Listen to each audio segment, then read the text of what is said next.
So I'm Anna, and I'm Britt. and we're from Visual Editions.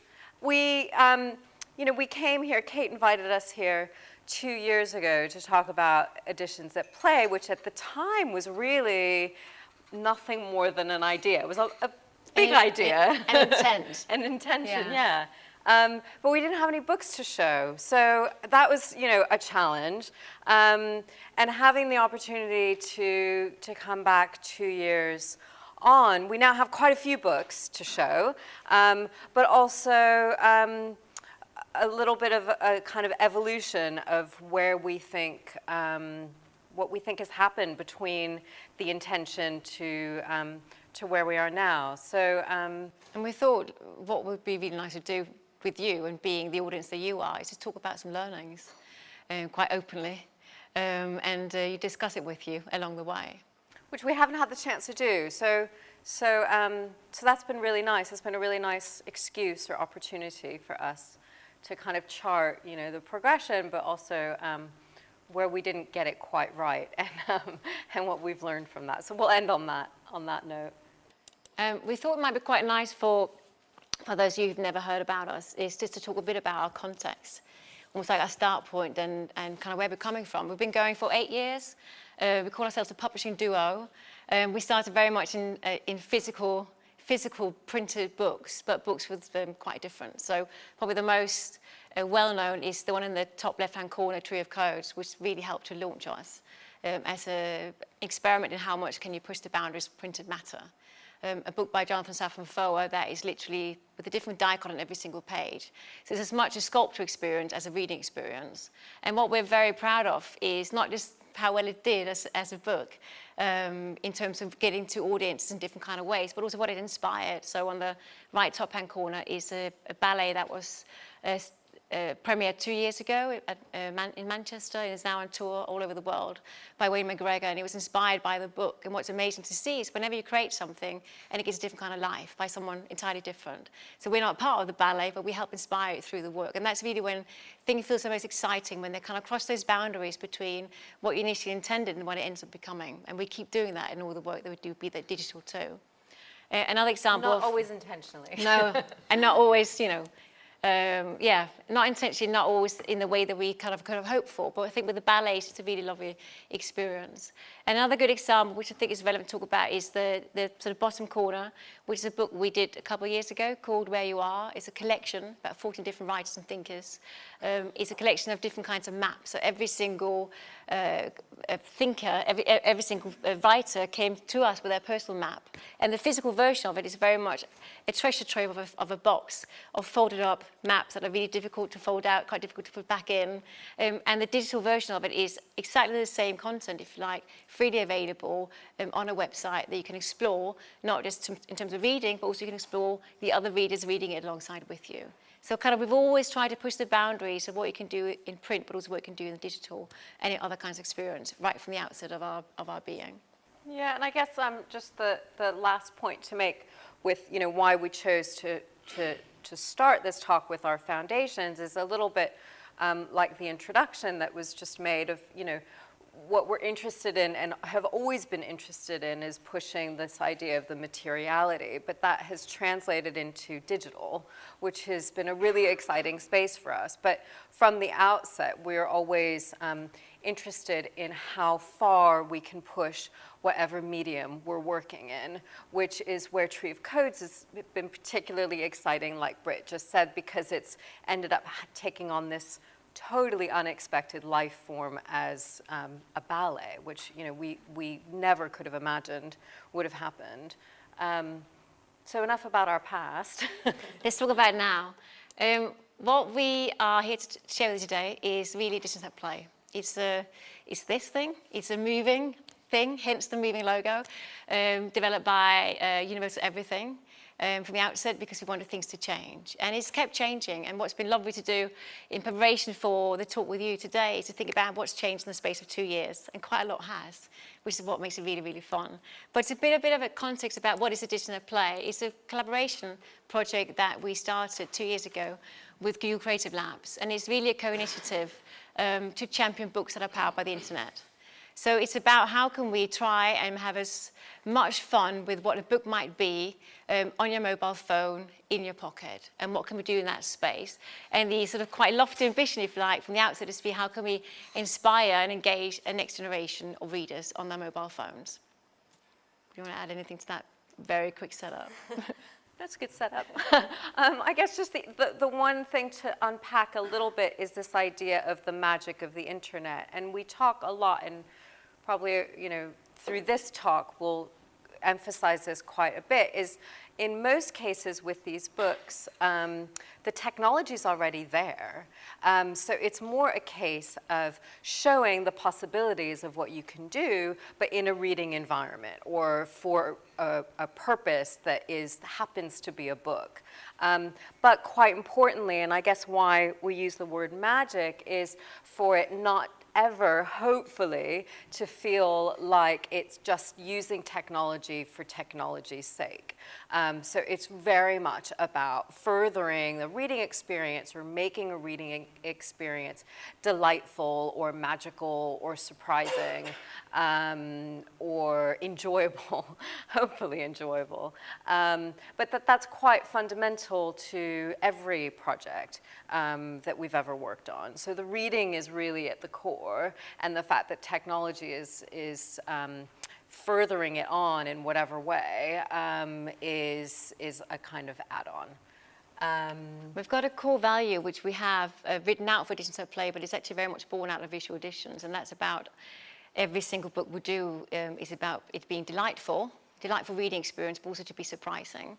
And the way this came about really was we had a very close working relationship with T. Uglow, who's one of the creative directors at Google Creative Labs in Sydney, and was chatting over a coffee one day when she was in London about why... I think it was champagne. Was it champagne? It's the nicest story, isn't it? With champagne. Let's make it into being champagne. Champagne and coffee. And talking about why are there no more beautiful books at the time available digitally? So we do so many fantastically beautiful books printed. We ourselves have always been about pushing the boundaries of how can you really push that materiality and make it such a beautiful experience. You want to keep the books, you want to have them on bookshelves, you want to touch them, feel them. And we felt at the time, and this is shifting all the time, by the time 2 years ago, it was very much books digitally were either very, very expensive apps that publishers could no longer afford to invest into because they frankly couldn't see the return on investment because they were too expensive to do, or they were quite PowerPoint feeling, PDF feeling Kindle sort of experiences, which from a reader audience who treasure the visual experience as much as the actual narrative experience, it felt like quite a letdown.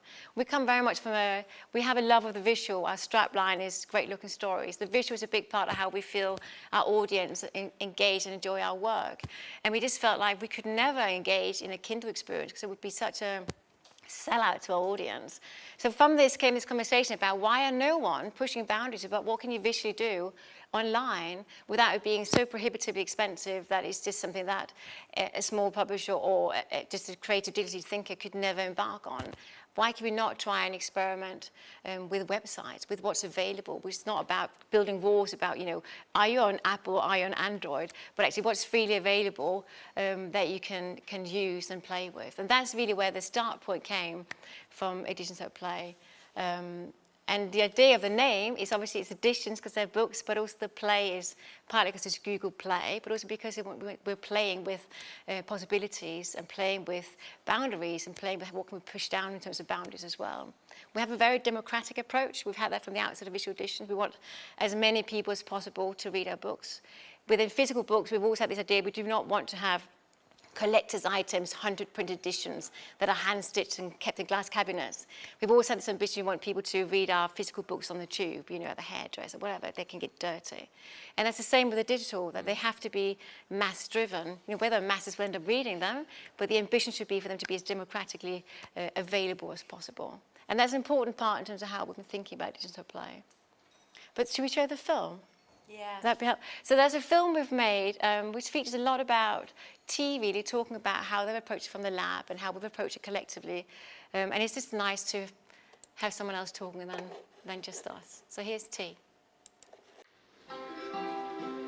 Editions at Play is an experiment into what books can become in the digital age.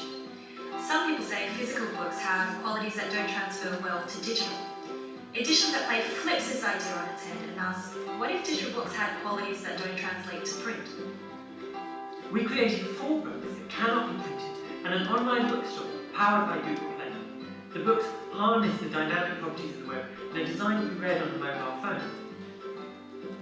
The first book is a novel set inside Street View by Ray Larson. Entrances and exits weaves the writing together with the Street View interface, merging the aesthetics of digital and printed maps. For the book Strata, we teamed up with Penguin Random House and Lex to create a collection of stories and related science essays. The stories complemented the rich world of illustration and music devised by comic book artist Tommy Lee Edwards and audiovisual collective Iverson. We explored how digital can challenge linear reading. In The Truth About Cats and Dogs, authors Joe Dunthorne and Sam Revere invited readers to switch between their diaries and ultimately pick whose side they're on. In August Rotting by Alan Trotter, we looked at how the writing itself could be natively digital. Instead of words written to be printed, the text reacts to gestural interactions and deteriorates over time to mirror the characters' progressive memory loss. Editions of Play was really well received across the design and technology media, the publishing industry and the general public, and a host of new partners are already lined up to join our experiment. With more books in the pipeline, Editions of Play is only beginning to scratch the surface of what literature can become in a digital age. We want to inspire the next generation of readers, writers and publishers to create.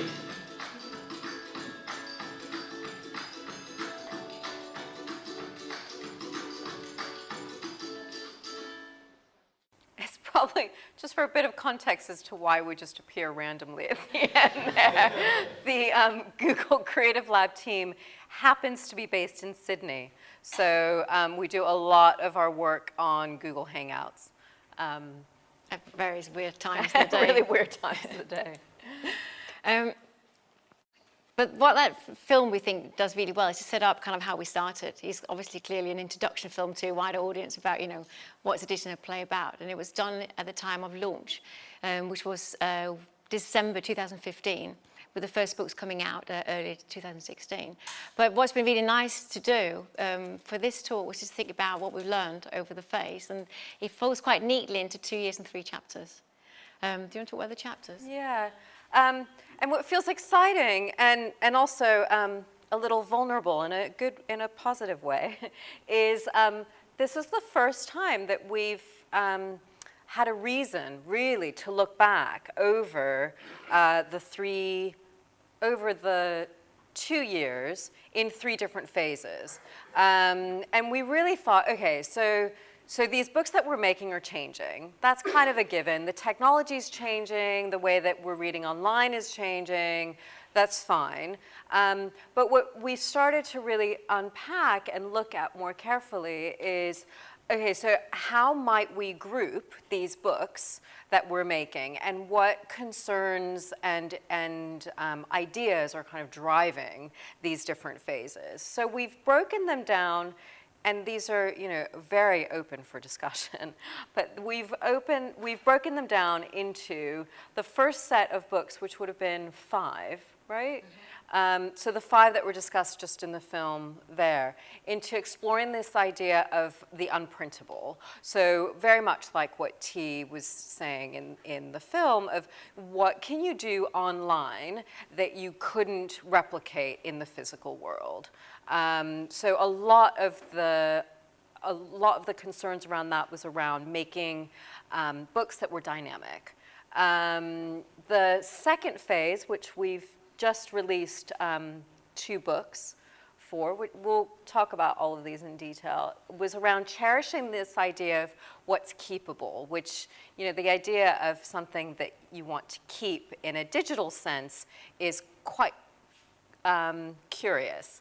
And we did that in 2 ways. We did that using blockchain in one way, and we did that by commissioning an illustrator and publishing a really vastly complicated and we think beautifully designed book on the other hand. So that's playing with ideas of keepability.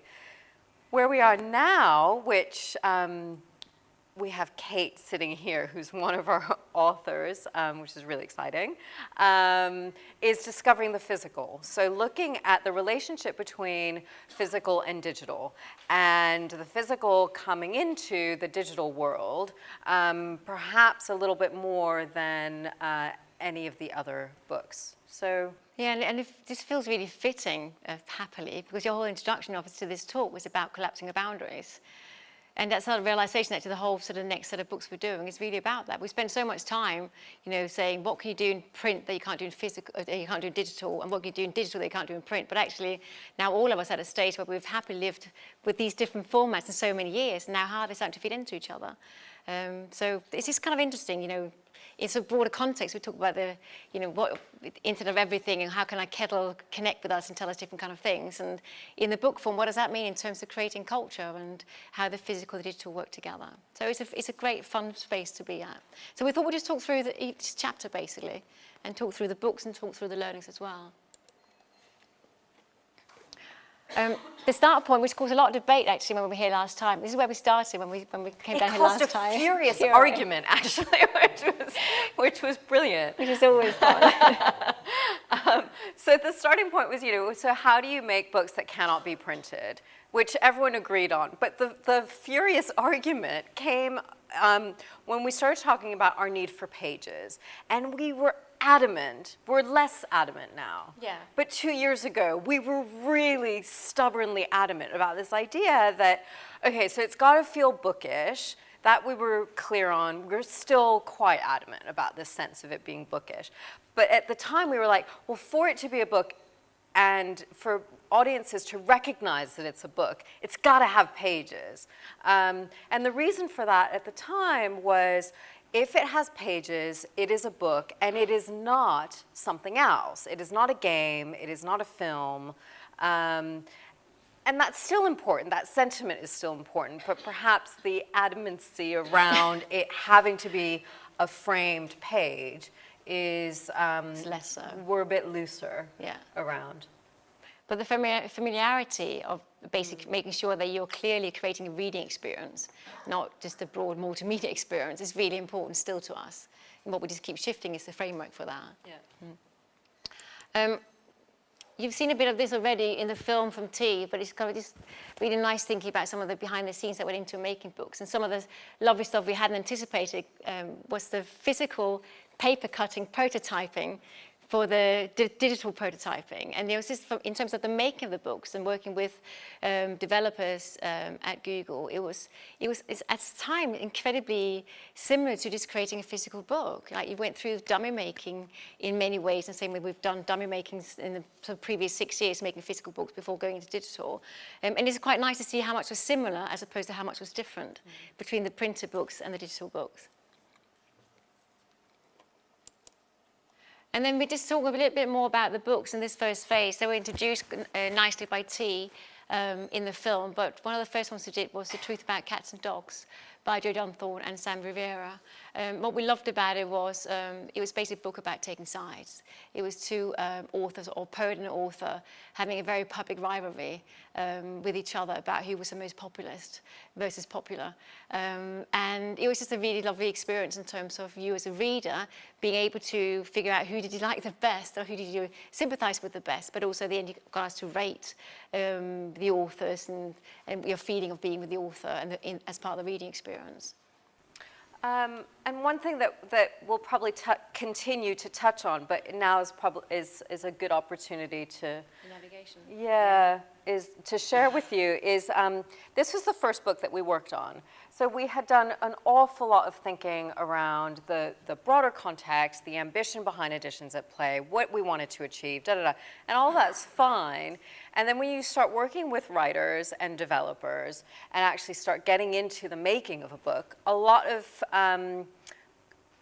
questions come up that you don't necessarily anticipate. And one of the most fiery set of questions, which interestingly is something that keeps coming up, and Kate, we haven't gotten there yet with your book, but it will happen, is this idea of the developers on the one hand talking about navigation, And the writer, on the other hand, talking about the natural flow or structure of a story. And they don't always agree. And it's a really interesting point of difference that we absolutely didn't anticipate and led to, in this case, because it was the first instance where this happened, weeks of arm wrestling between developers and writer and us a little bit in between. And the conversation went like this, and we've had different varieties of the same conversation. The writer saying, the reader will know what to do next because the story tells the reader where to go and what to do next. The developers, coming at it from a UX point of view, are like, but the user doesn't necessarily know, or this is a sticky spot. And then the writer says, but that's okay that it's a sticky spot. Or it's okay that the reader is a little confused here. So confusion and then getting completely lost and disinterested sometimes can be actually a bit of a fine line. So that's something that we've continuously come back to in different guises. And Sam and Joe, as part of their story, was very much about, you're not sure at particular points in the book who to go for, who do you like, which route should you take, which kind of narrator do you sympathize with the most. That was part of their narrative story making, this confusion. And as part of the user testing, as Anna said in Sydney, they just thought they literally could not comprehend that you would want to have purposeful confusion, because it went so against the digital mindset of how to make sure that the user journey is easy and you're not losing any readers on the way. So it was just polar opposites and finding out kind of where do we make the call. And for those particular instances, it was probably weighted more towards the writers actually, because it was their story intent, and that was more important than the sort of clarity from a user experience point of view. But it was, yeah, as Anna said, super, super interesting, and something that I think we'll always have in all the books about who creates the story and what drives what. Does digital drive the writing, or does writing drive the digital? And that's always a bit of a funny one, and it always has been for all our books, actually. We just replaced design with digital for Editions at Play.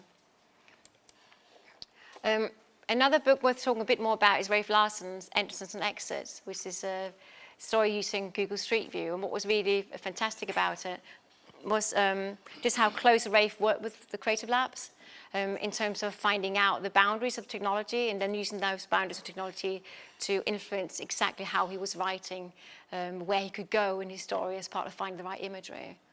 And I think this might be my personal favorite, actually. And the reason why is because the technology absolutely supports the way that the story goes. So there's a really quite perfect embedding of the two ambitions. So the story is very simply a character who breaks up from his girlfriend or wife, finds himself in a bookstore, discovers a kind of magical book which becomes a portal into this character traveling around the world. And these travels around the world are made possible through Google Street View. It's something that you simply couldn't replicate in print as an experience. And it is a really neat way of using Google Street View, but in a cultural, literary context, which felt like at the time it really satisfied the broader ambitions of the project. And the next one we'll just touch on really quickly. I'm just going to play it so you can show a bit more how it works. It was in the film as well. It's Alan Trotter's book about a father losing his mind. And this is probably my personal favourite so far, because what's really lovely about it is just how it's such a simple story, but you literally just start losing the text as the character's losing his memory. And it's just a lovely read for a first-time author. So those were part of the sort of the books in chapter 1, really experimenting with how can we push boundaries and what you cannot do in a printed book. So really pushing digital and making it, as Anna said, as dynamic as possible. And the second chapter we've just come out of, if you like, is really making books as digital artifacts. Can that be done? Can you make digital books that you want to keep? Can you even keep anything that's digital? Can it be your own?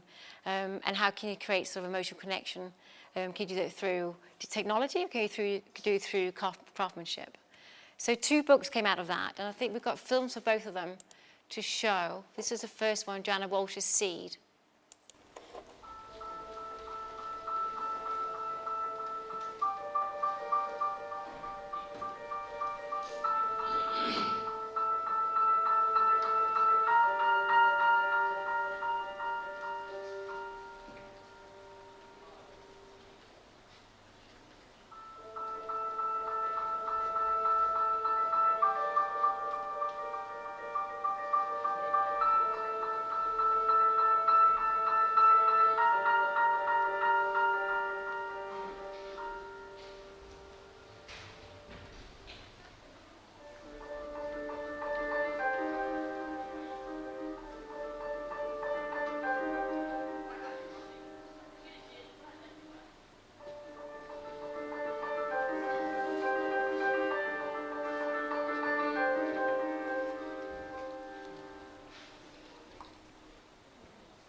Go.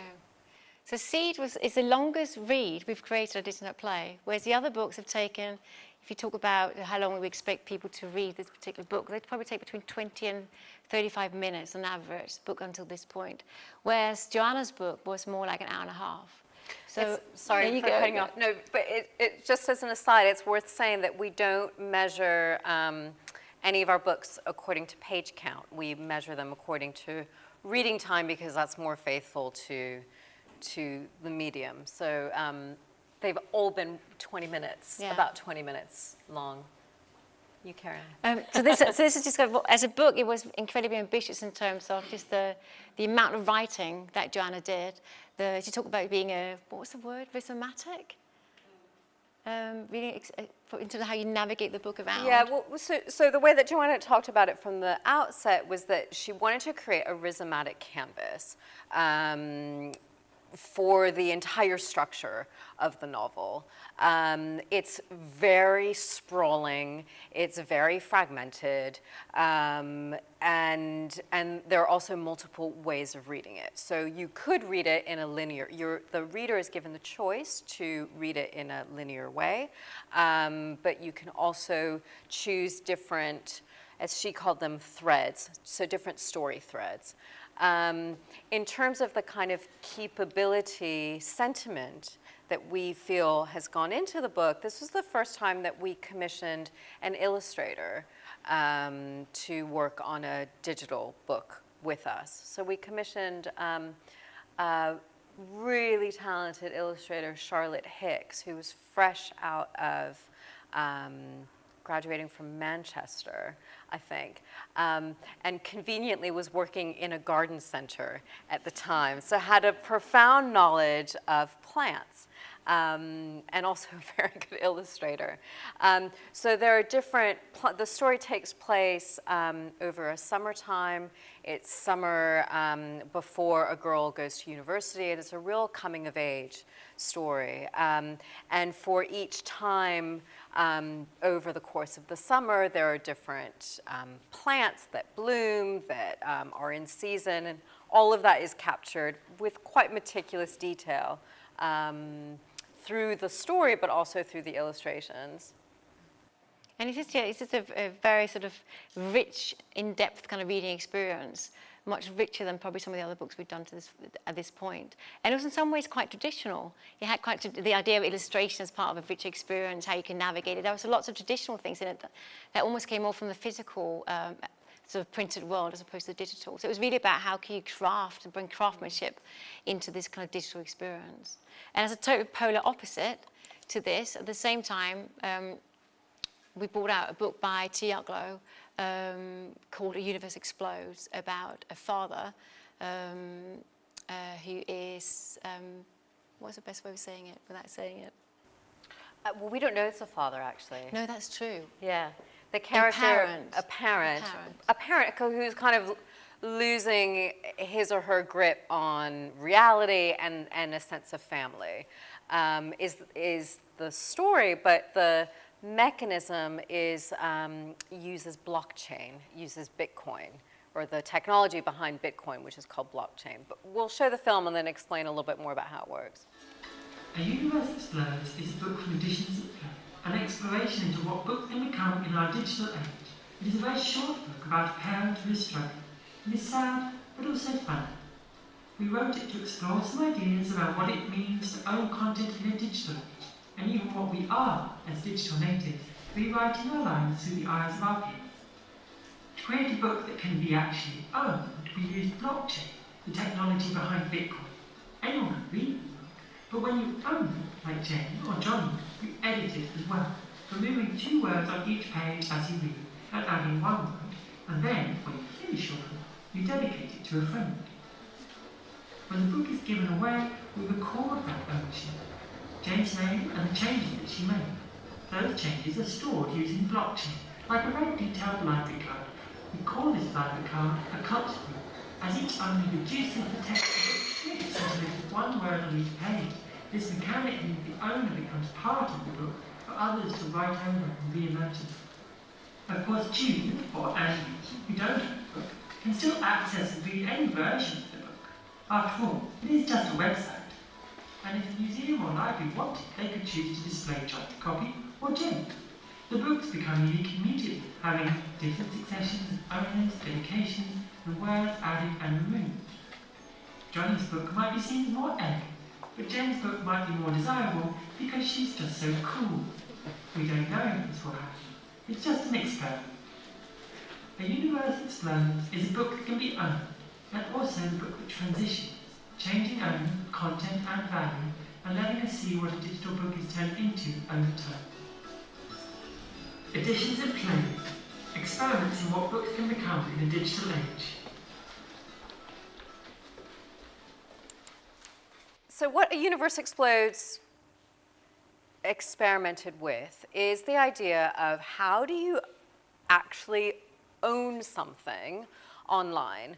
How do you own something online without buying it? But rather, how do you have that kind of emotional connection to ownership that we do have? So the way that we wanted to explore that was using blockchain. A really simple way of thinking about it, it's quite a complex idea, but a simple way of thinking about it is that there were 100 books to begin with.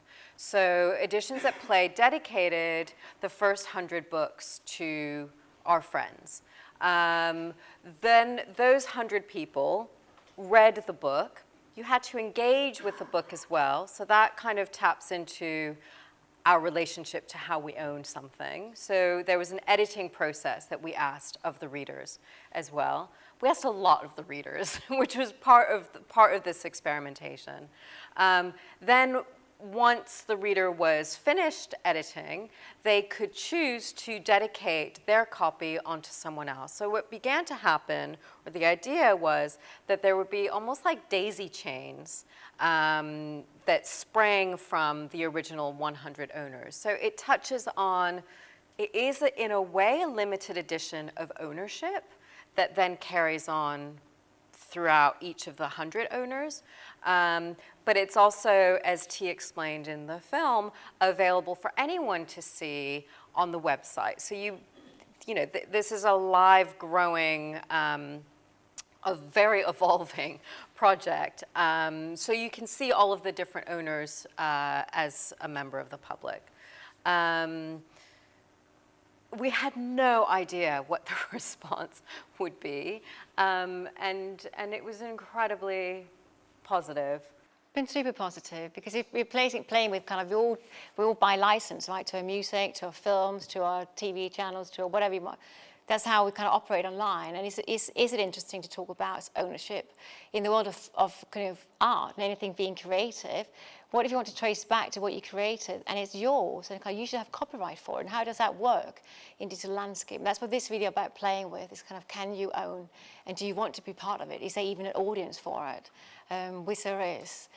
So it's just the first time it's been played with in terms of books and digital ownership through blockchains, and who knows if anything else will come of it, but it's been fun to play with and see people's engagements. In fact, people can be bothered actually to engage.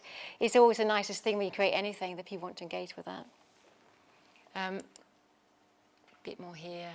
But I think I'm just conscious of time, so I think we should jump to kind of where we are now. and kind of the next chapter, which is really about how can we collapse the boundaries, and how can we think less about is it printed or is it digital, and more about how we're drawing on the best of both worlds and creating really sort of integrated storytelling experiences. We are so against gimmicks generally as a publishing duo. All the books we do are always about there has to be a reason for what you do, be that a reason for the design, a reason for the behavior, a reason for the navigation. I think the same goes with in terms of collapsing. There has to be a reason to why you might bring something from physical into digital and vice versa. So that's really what we're playing with at the moment, of kind of what's the reason for something to be influenced by the other. And then a caveat here is we don't have anywhere near finished books to show you. So we thought instead we'd start with a couple reference points to kind of share where our thinking has been. So this is the show that Matt Collinshaw did a couple months ago at Somerset House, which was a VR exhibition that recreated the first ever photography exhibit with a really pared back physical environment and then an incredibly rich VR experience that audiences, viewed through their sets. Should we just go straight into the next one? This is something that that Artsy have been working on, allowing audiences to experience the Venice Biennale through VR. But what they did, which we found especially interesting, is they commissioned artists to design the cardboard sets, which adds a different... We don't need that, do we? We really don't need that. So that was a nice integration of bringing physical qualities into a VR set that allows you to, that transports you into another world. And then this one is our own project, which is a reference point for us. It's a project that we did with Google and Mercedes, which used, was a completely dynamic book that used Google Street View, used the weather, the time, all as ways of affecting the story and the reading experience. Just shows a little bit of, not actually. That was not as much as we thought, right? And then that brings us to Kate's book, which is the book that we're a little bit further along in from the other book. Should we just read this out? So we've been calling it a book that sees. It will change. And this is just how we've been describing it amongst each other. This will definitely change. Imagine a book that can see what you see. It knows where you are, what time of day it is. It knows what color curtains are hanging on your windows. It knows if it's dark and cold outside or sunny and warm. So we imagine using a combination of dynamic text and universal object recognition to make a book that collapses boundaries of physical space, digital experience, what's real and what isn't. Here's an intimate book of ghost stories where ghosts are everywhere and can see what the reader can see. So right now, the space we're at in terms of stage is we're playing with, kind of from a Google point of view, they're playing with, okay, so what can you actually do in terms of technology? If you're in a room, what are the boundaries in terms of what the phone can and can't see and can and can't recognize? And how much would that then influence Kate in terms of writings? Would it influence at all? Would it set some parameters? Or will Kate influence the other way back? So this is kind of the very first staging within the whole development process of finding out between technology and between the writer, kind of what influences what and what's interesting to play with. But also, if you talk about a book that can see, and we talk about a ghost book, from a visual point of view, what reference material can we find that we find interesting? That might influence how we think about the book visually, might influence design, might not again, but it's that sort of really funny stage of thinking about, if you have an idea, a very broad idea, kind of wouldn't it be great if, imagine this, what are the early stages of of ideas and references that will influence what the final book will be. So if you invite us in 2 years' time, you will not recognize this. That we can assure you. But it's a great phase to be at, because you kind of, when you really kind of find some limitations. Limitations are always great for any brief, right? For everyone involved. Another book in the same kind of phase, where we kind of push the physical and the digital together, is another book. It won't be written by T. Uglow, but it's initiated by T. It'll be written by 8 other writers. But the idea is that, imagine a book that gives different perspectives depending on which direction you turn your phone, interpreted by 8 writers with strongly diverse political positions, all infused in one text with their own beliefs and agenda. Each page must accomplish the same narrative conclusion as the page in the original text, as if each page is a painting where you can't carry brushstrokes of one painting over into the other. Readers will be given the option to print their own unique edition using print on demand, capturing their chosen perspective. So the idea from T's point of view is really that all of us are living more and more in bubbles. We all kind of, we can tailor our news feeds, we can tailor our culture feeds, everything else very much bubble-based, so you become either extremely liberal or extremely right-wing, and there's very little nuances, so it becomes more and more difficult for us all to maintain our nuances.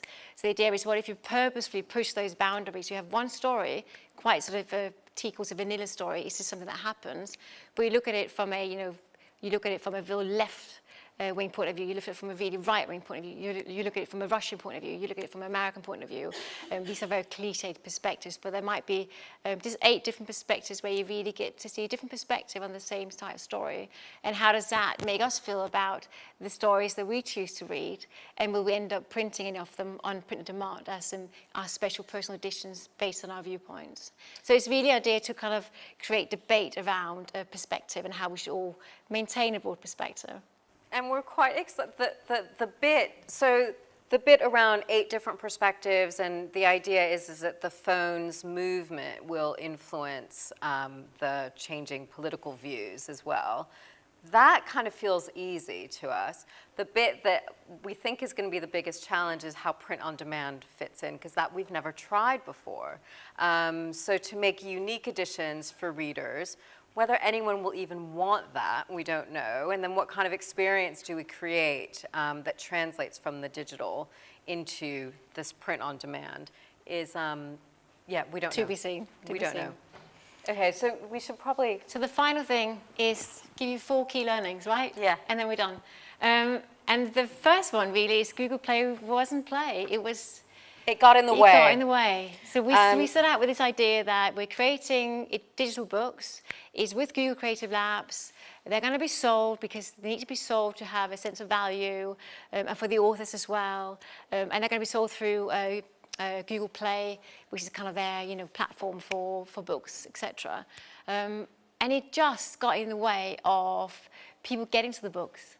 So what we had imagined to be a real positive of having Google Play as a partner became a massive obstacle in terms of getting readers to actually enjoy the books, because there were simply too many steps to get through before people got to the book itself. They just wanted to get to the book. They didn't want to sign into X amount of different Google accounts and pay the $3.99, whatever it might be. It was just a really complicated experience. So looking at the numbers, you could just see the negative impact that the paywall essentially had on people coming to these kind of experiments. So all of the editions that play books now are available for free, which is very nice.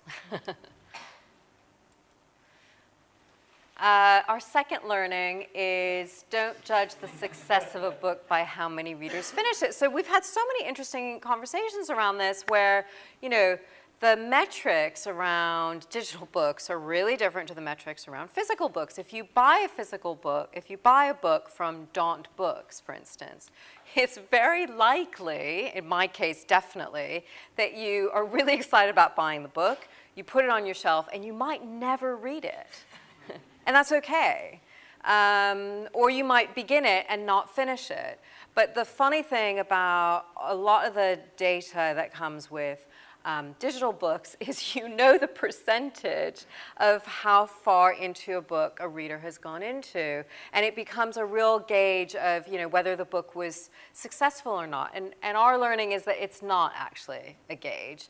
And you've got to be a bit careful about how you use data. It's like it's always a case, isn't it? What data is relevant for your particular project and what isn't. But getting to a point where you have people debating whether one particular book was more successful because more people got to the last 10% than another book, that's not really relevant to how good the book was, how successful it was, how happy the author was about the book, or how much of an impact it had from a sort of cultural point of view in terms of inspire other people to do different things. So this is a real key thing for us about be careful about which metrics you choose to base success on. This one is quite a contrast to us talking about democracy. We want to kind of reach as many people as possible. But we've also had lots of talk about the 1%. That sometimes for a particular book, be that blockchain's book, that's all based on different kinds of way of experimenting with ownership, you might be talking to quite a narrow audience. And that's okay, as long as that narrow audience is an audience that are opinion formers or influencers in whichever guise they are, so they can help influence other people to do different things. So sometimes you talk more about a ripple effect. Again, it's back to kind of what we look at in terms of success from a sort of classic print publishing sort of context, where you look at the total numbers, but actually within our digital experiments, it is very much experiment. We might start much smaller, but from that 1%, you kind of have a much broader impact into what you will affect longer term through learnings. And that could be positive or negative impacts. Hopefully it's positive, but it's the 1% something we've realized not to be scared of. It can be a great thing as well. And the last thing is this one. Which is the point we thought we should end on. It changes, right, all the time. Yeah, this is, to really, I guess the point here that we wanted to make is in not being sentimental, then you allow yourself to be more agile. And, for these digital experiments to keep changing is to not get overly attached to one idea. So to allow for the kind of evolution that we've seen in the projects that we've been exploring with Make. That's it, right? That's it. Thank you.